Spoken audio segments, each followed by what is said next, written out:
Welcome to Leadership Matters, a podcast from the Bailey Group. I'm your host, Kaylee Thomsen, president of and partner at the Bailey Group, where we believe better leaders create healthier workplace environments, healthier humans, and a better world. On this show, we explore real stories, practical insights, and honest conversations to help you lead yourself and others better. Thanks for joining us. Let's dive in. Welcome back to Leadership Matters. I'm your host, Kaylee Thomsen, and today I'm joined by Jennifer Zick, founder and CEO of Authentic, a fractional CMO firm specializing in partnering with clients to help them move beyond what they refer to as random acts of marketing to strategic, sustainable growth. Jennifer, thank you so much for joining me. Thanks, Kaylee. It's great to be here. I would love to start with your founding story and go back to earlier, Jennifer, when you noticed something in the marketplace that you realized needed to change and what led you to launch Authentic. Yeah, I love sharing this story because I wish I could tell you that I was some kind of very thoughtful entrepreneur who had a plan that I was really building toward and took a leap of faith. But in fact, my launch story started just over 9 years ago when I lost a job for the first time. My career prior to that had been in sales and marketing leadership roles in B2B professional services firms, mostly around technology.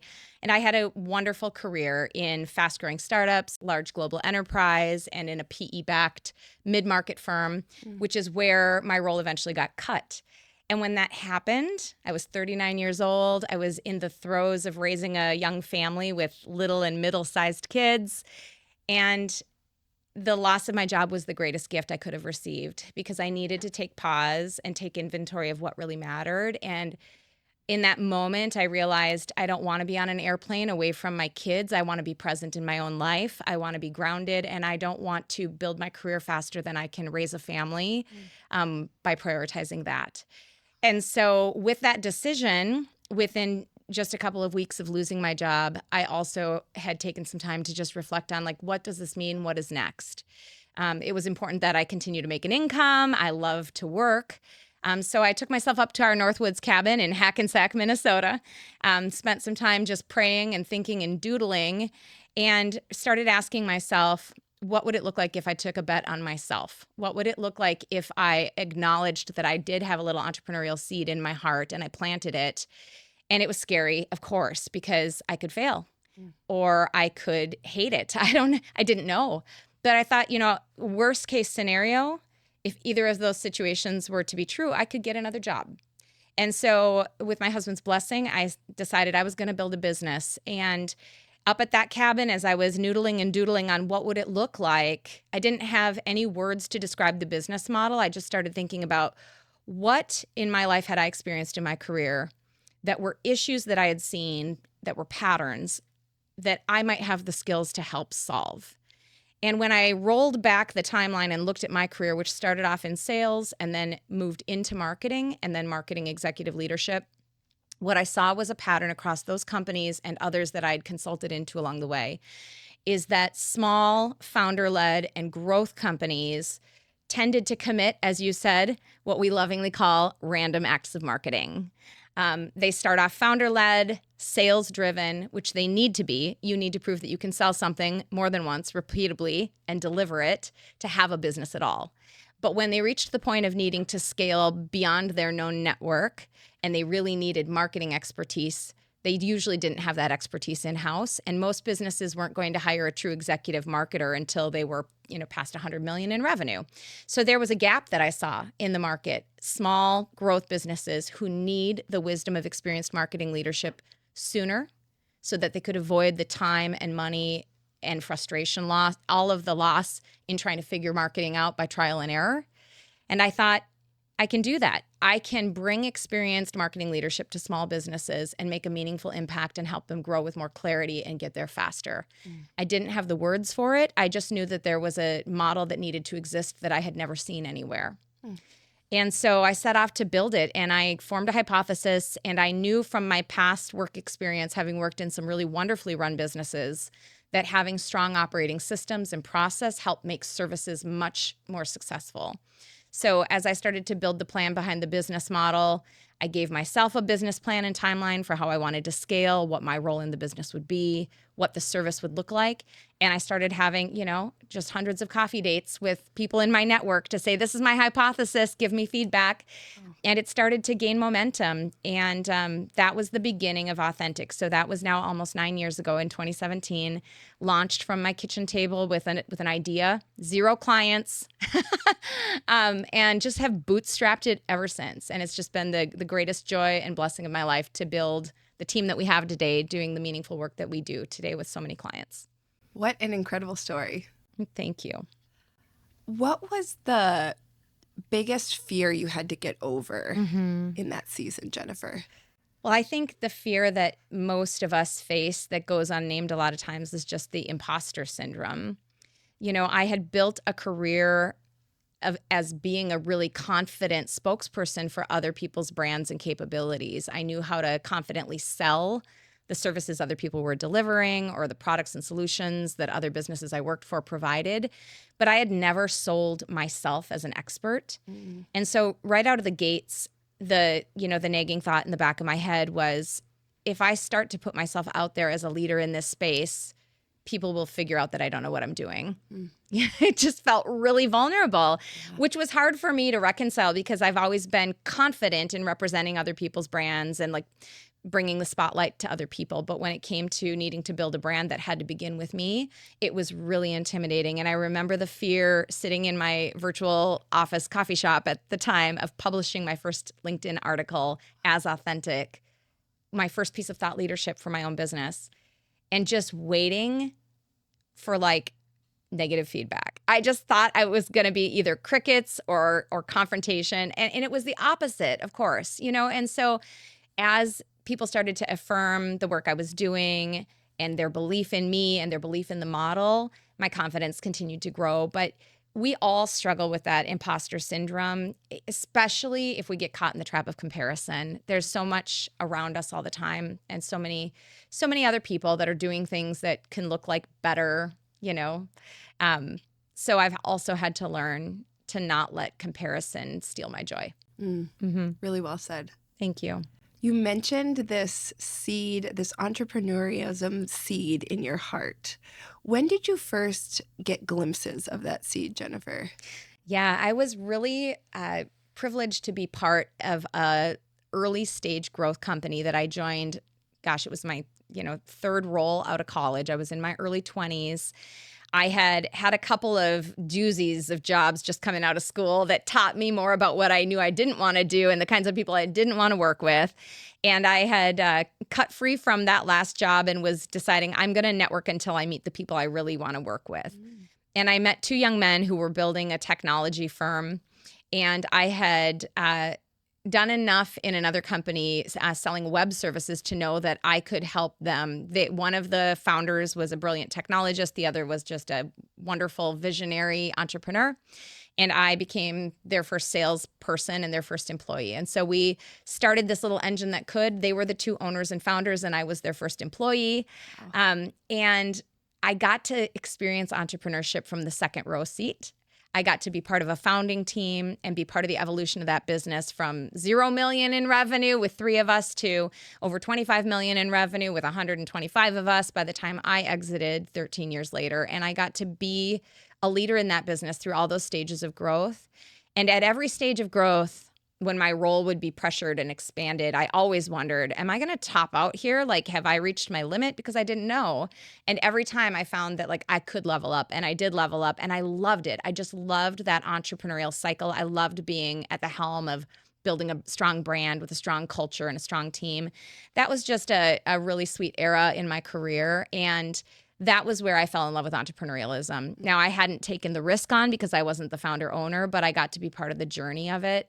And I learned so much through that experience that gave me a bit of a playbook so that when I started my own business, I had learned enough to know the steps that I wanted to take and the kind of culture that I wanted to build. What were some of your biggest learnings from that experience? The biggest takeaway that has impacted my business today is that somewhere along the timeline of the 13 years I spent in that company, probably about 8 years in, we had been this can-do young team of scrappy entrepreneurial people building this web services digital firm. And we said yes to everything clients wanted us to do, which meant we had become like 30 miles wide and 3 inches deep, right? We were very, very broad capabilities. And it was a very complex business to run because we were trying to do all the things. Yeah. And we had hit a growth plateau, and we were young and we did great work, but we didn't know how to scale a business because we had never done it. Mm-hmm. And that was when our CEO, that visionary I spoke about, he was part of EO in an EO forum. And that was when the book Traction was recently published. And Mike Payton was the first implementer in Minnesota, and he visited the EO chapter, and our CEO grabbed on to this idea that our business needed an operating system. And so we became one of the first companies in Minnesota to implement EOS. Wow. And it was a game changer in the business. It taught us the practical everyday tools to operationalize and focus the company for growth. And with that system, we were able to take a company that had been so wide in our services and be very decisive about narrowing it down. We went from doing all things digital to becoming laser focused on being experts in Salesforce.com CRM implementation and customization. And that was the beginning of our hockey stick growth trajectory. And so what I learned through that experience was like, you can have a bunch of brilliant minds, you can have good ideas, great intentions, and even great delivery. But if you don't have focus and structure and process, you will become a shotgun approach. And so day one at my kitchen table with Authentic 9 years ago, you could have found me with my traction book, building my first VTO, Vision Traction Organizer, and arguing with me, myself, and I about my core values. So it was great. Like from day one, I have built my business on EOS, and that community has become very central to how we continue to build our business because many of our clients run on EOS and operating systems, and we share that kind of common DNA and commitment to the structure behind our growth. Yeah. What a fascinating story. How did those 13 years of experience shape you as a leader? What were some of the lessons that you've taken into how you continue to lead at Authentic and otherwise? The most important lesson I took from my 13 years in that company was how to lead with love and passion and rooted in values. That company was so deeply grounded in their values, and the employees who joined bought in 100% to that shared value system. Mm-hmm. And no matter what kind of change came our way as a company, we were ready to rally around it because we were so united in those values. I had amazing leaders who really cared, who invested in their employees and coached and developed. And it was a place where I loved going to work every day. Mm-hmm. I loved it. It was hard work. It was always challenging. We did big things together, and I really loved my coworkers. And then I have, on either side of that career experience, worked in environments that were not like that. And so when I started Authentic, my deepest commitment in my heart was my twofold mission. And this is the same mission we stand behind today. The first part of that mission is that we help great businesses to overcome random acts of marketing and confidently take the next right step toward healthy growth. And the second very important part of that mission is that we help our employees to love their lives and love their work. And we do that by being rooted and grounded in our values so that even when our business needs to change, that's our anchor. What are your core values at Authentic? All right. Let me see if my brain will sync up with me today. So authenticity, passion, generosity, wisdom, and humility. And those 5 core values are underpinned by basically a values operating system that I built being inspired by a speaker who came to the Vistage group I was part of. Those 5 values used to have a few bullet points attached to them, and that was helpful. But as the business grew and we added employees, sometimes the interpretation of those values was different from one employee to the next. And I wanted to make sure that everybody in the company really understood what did it look like to walk those values out every day? How do we show up? How do we live them out? And so I created 25 authentic actions. And they describe the way that we show up in the world. And they're very clear and very specific. And we didn't just write them on our website or on a, accordion fold out, though we do have those assets.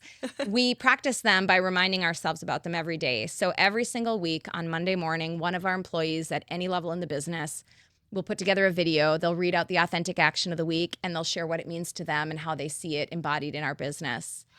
And then they post that video to our internal Slack, and other people chime in on it. And then every level 10 meeting that we host during that week starts off by reading out that authentic action. Oh. So it just becomes a part of our heartbeat, and it grows in its meaning as our employees attach what it means to them. So it's like every one of my employees is a brand ambassador who carries that values torch with them and holds one another accountable to it. And it's just a beautiful thing. Mm-hmm. And after the 25 authentic actions, there is a PS that says, no jerks. Life is short, so we don't partner with jerks, and we don't work with jerks. So I want to protect my team from toxic relationships, and that's my commitment. That is awesome. Mm-hmm. I want to take a little bit of a turn here and talk about this wonderful phrase that you all have made popular around overcoming random acts of marketing, which, my goodness, I feel like we've all been guilty of in some way or another.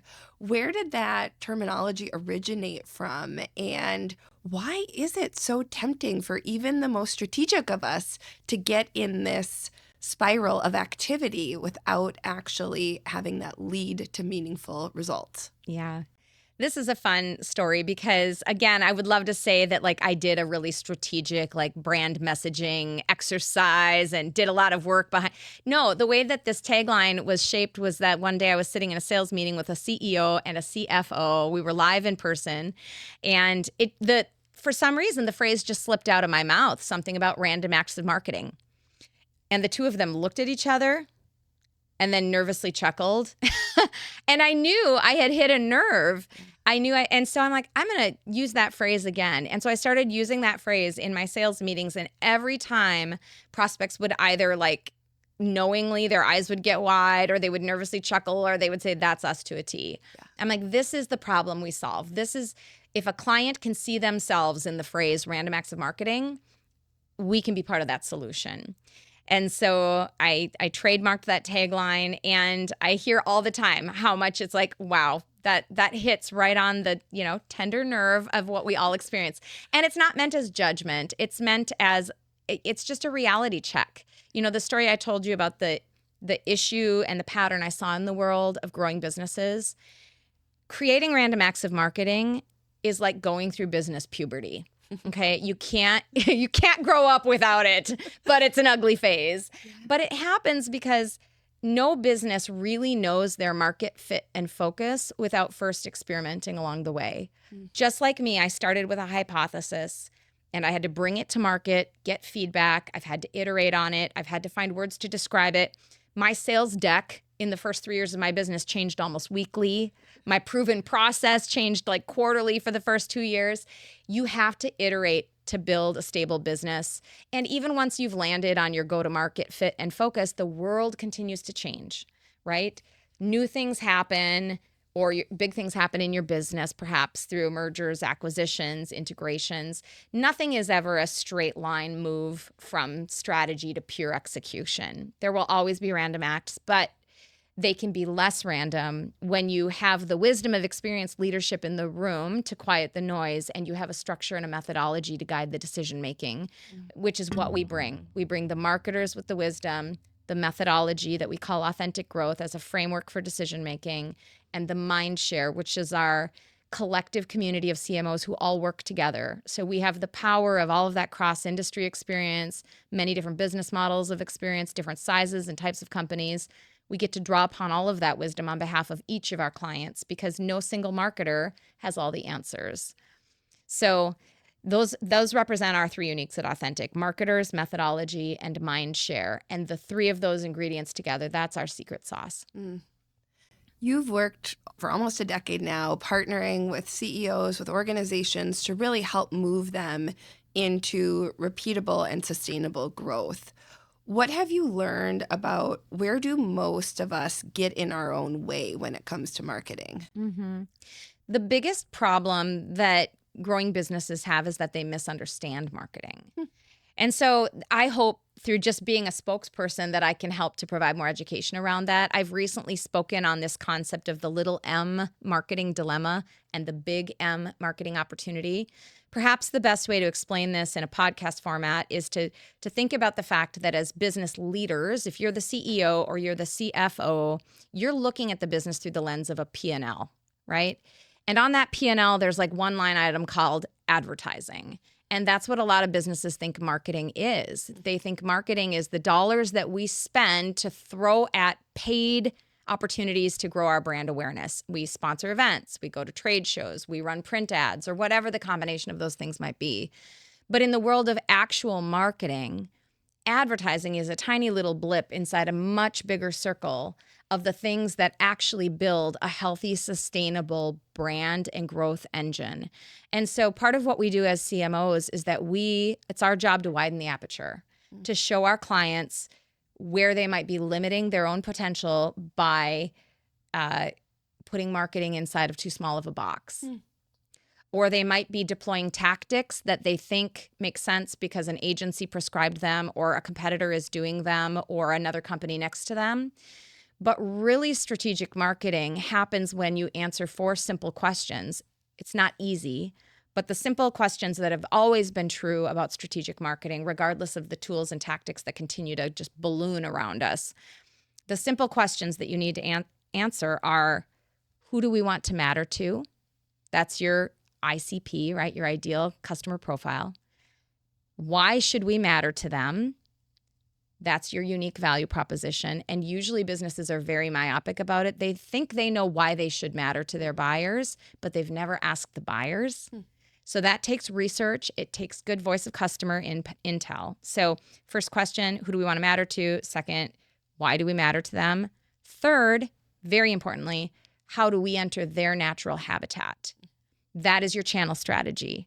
That is the question that, when answered properly, will help you to know what tactics and what channels in your marketing program make sense, and that will quiet a lot of the other noise around you.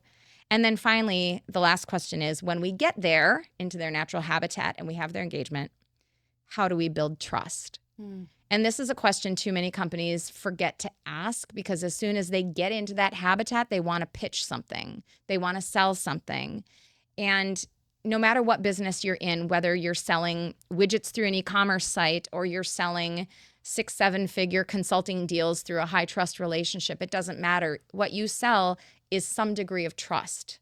There's less trust needed at the transactional level for sure, but even those transactional businesses, if what somebody thinks they ordered from you isn't what they got, or they didn't have a good experience along the way, that's eroding your brand trust, right? And then those of us who sell high trust B2B relationship services, we know that there's a long tail of trust building that has to happen to even earn the opportunity to have the conversation, much less to retain, to delight, and to turn those people into our raving brand advocates, right? So the little M marketing dilemma that I spoke to earlier is when businesses think marketing is just advertising or just brand awareness building or just lead gen. They think of it as a sales support role. The big M marketing opportunity is when you start to understand that marketing and everything that it underpins has to do with your brand experience. Brand is not just a logo and colors and fonts. Your brand is, what promise are you making to the world? And how does your world of stakeholders, your employees, your partners, your customers, how do they experience that promise? Are you keeping it or are you breaking it? And that's trust, right? So big M marketing is looking at all of the touch points from the first engagement with your brand all the way through an existing customer relationship. Is that trust growing, or is that trust being threatened at any point? That's the role of marketing, the entire customer life cycle. So it's simple, but it's not easy. Was there a moment in your own life where you got out of that little M, Plato's allegory of the cave, to realize the big M is the real opportunity? Yes. And this happened for me, and I don't think I could have described it this way at all at this point in my career, but it was early in that startup fast growth company I talked about being part of for 13 years. When we started building the business, We were a direct selling company. We were based in Minnesota. I was cold calling other Minnesota companies and selling them web development services and anything else around it. I was just selling what I could sell. And so we were a direct go-to-market, very outbound sales-driven kind of a company. And it was all about building local relationships and selling our services that way. When we pivoted, as we introduced EOS into our business and we got focused and we pivoted to becoming focused in Salesforce.com deployment and consulting services, our whole go-to-market strategy changed. We weren't just cold calling to get business. We started to have a meaningful partner channel relationship with Salesforce. Now, they were the Goliath and we were the little David. And so they had all the resources and they had hundreds of partners and we were just one of them. And I was at that point starting to lead marketing exclusively for the business, had stepped out of the sales role. And I was, I had a communications degree, but I had never done real marketing besides putting out a monthly newsletter. And so we had to actually build a strategy for how do we go to market. And we had to be thoughtful about what amount of energy, effort, and what was the approach to build relationships with this partner channel, which was the much more fruitful way to grow our business. Because when the Salesforce reps understood uniquely what we did, they would walk us right in the door of a qualified opportunity versus us trying to go compete against hundreds of others in the industry and try to win the next deal directly, right? So that was when I started to learn the importance of marketing across the ecosystem of relationships, how to build trust in partner channel, how to build trust with customers from onboarding through retention and account growth strategically. And it always came down to trust. Did the partners in the ecosystem trust the story we were telling? Could we deliver what we promised? Could we scale the delivery of that promise over time? Were we stable as we scaled? It was always a matter of trust. So trust has always been at the heart of everything that I do as a business founder and leader and in how we think about our client relationships. What an incredible insight to have that early into your career. Yeah. And again, I just give credit to the caliber of the people I worked with in that company and the strength of our culture. We were young and inexperienced, but we cared really deeply. And that's what built strong relationships. I'm curious, you've talked a lot about incredible insights related to how to think about marketing and leverage it and build trust in really high integrity ways. AI is all abuzz right now, and I'm super interested to hear your take on AI, not only from your exceptionally skilled marketing background, but also as CEO of a growing organization. Yeah. I am actually having a lot of fun with the new evolution of technology that's coming our way. It certainly brings a lot of pressure, a lot of angst, a lot of uncertainty. But I had the good fortune of growing up always on the leading edge of technology. So I was in the tech field when the first cloud computing solutions came. My career has grown up during the evolution of the early internet, the first wave of mobile devices, social media boom, marketing automation tools, and the landscape of marketing tech just absolutely exploding. And if you don't love innovation and you don't love learning and applying new tools, you shouldn't be in marketing. So thankfully, I have always loved and have enjoyed being around futurist technologists who are driving the next wave of innovation. I've also learned that in every new wave of innovation and technology, business leaders tend to think that now there's an easy button.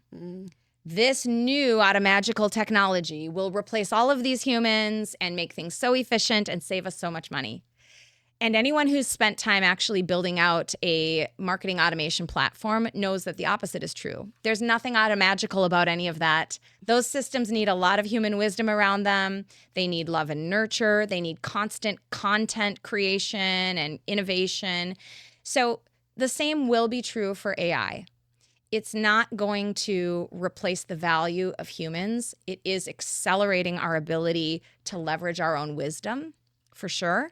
And we're using it across the board at Authentic, both within the walls of our business and in our CMOs, how they're guiding clients to properly adopt technologies that support the human relationships within their business and don't erode the trust. So we would never turn on an automation just to create an automation. we want to manage for the ripple effect of the impact to the humans that are touched by those automations and those communications along the way. So it's wisdom guided, human centric, tech embracing innovation within marketing. So it is completely changing, every role within our organization, and it's changing the way and the pace at which we can accelerate strategic planning, research, and iteration and testing for our clients. And that's all a positive thing. Certainly, many of our clients are feeling angst, pressure, and uncertainty about what that means for the shape and size and type of team that they'll need in the future. So we're, holding hands with them and helping to advise on how to help make their current team members more successful, how to elevate their agency conversations and relationships and accountability, all of those things happening while staying steady at the helm of, just because new technology is available, that doesn't mean we lose our North Star, right? We stay with strategy, we're guided by wisdom, we keep relationships at the heart of what we're doing, and then we layer in, innovation along the way. What are the biggest risks or downsides you see to AI? Well, a lot of the risks as we get further into adoption of AI, I feel are a little bit overhyped. Everybody was afraid right away when ChatGPT became more broadly available, and then Claude and Perplexity and other solutions, that their private data would be teaching the machines and become available to other companies. I think most business leaders have adopted some strong best practices to make sure that if they're deploying AI solutions within their business, it's proprietary or it's protected on a team or enterprise basis. And we're trusting these technology platforms with their privacy promises the same way that we would trust Salesforce.com or other technology platforms with the privacy behind our data.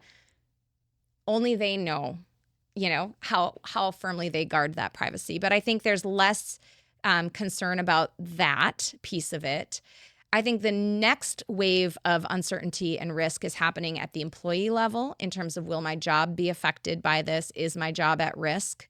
And happening at the automation and agentic level. So when you think about where we're at on the trajectory of AI adoption, it really has started out as being thought partnership and collaboration. And that's what most of us are using AI solutioning for right now. The next tier is in workflow automation. And many of the technologies that we already have embedded within our businesses for CRM, for ERPs, for whatever it might be, are building their own, AI solutioning around that too. And then, the thing that everybody is looking forward to but aren't quite sure what it means for their human workforce or for their budgets is the agentic solutioning. And part of the uncertainty about that is right now companies like Anthropic, their models and their pricing structures are created to compel us to use their tools and get sticky with them, but they aren't sustainable in terms of the pricing for the usage. And so none of us really know for certain, or at least I certainly don't know, what's it really going to cost us to deploy AI within our businesses, and will it offset the payroll cost of the human talent? My theory right now, and what I'm seeing in my own business in real time, is that AI will cost us more before it becomes more efficient.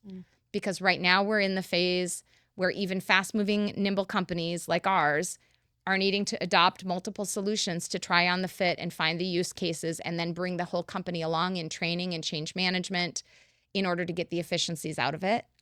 Right? So it gets more complicated before it gets less complicated, if that makes sense. I just am so struck by so much of that wisdom and insight coming from your experience and how articulate you are at integrating that into meaningful outcomes. One of the questions that I have for you is, so as a human in the world of work, what is keeping you up at night? The biggest thing that I could worry about if I allowed myself to worry about it, and at times I do, is just the volatility of our world. We had kind of a honeymoon period before COVID and after COVID where things felt, okay, predictable. We could look at our data and kind of see what we could project off of that. We felt like some certainty in the market. And I think I know I'm not alone as a CEO because I'm in 2 different CEO peer groups in the feeling that the world is not going to become predictable anytime soon, the world of business. And so that can feel unsettling. I think it makes the role of a founder and a CEO feel like it's carrying a bigger burden than ever before. Because what I want more than anything is the certainty to know that I can continue to create great, stable jobs at scale for my team.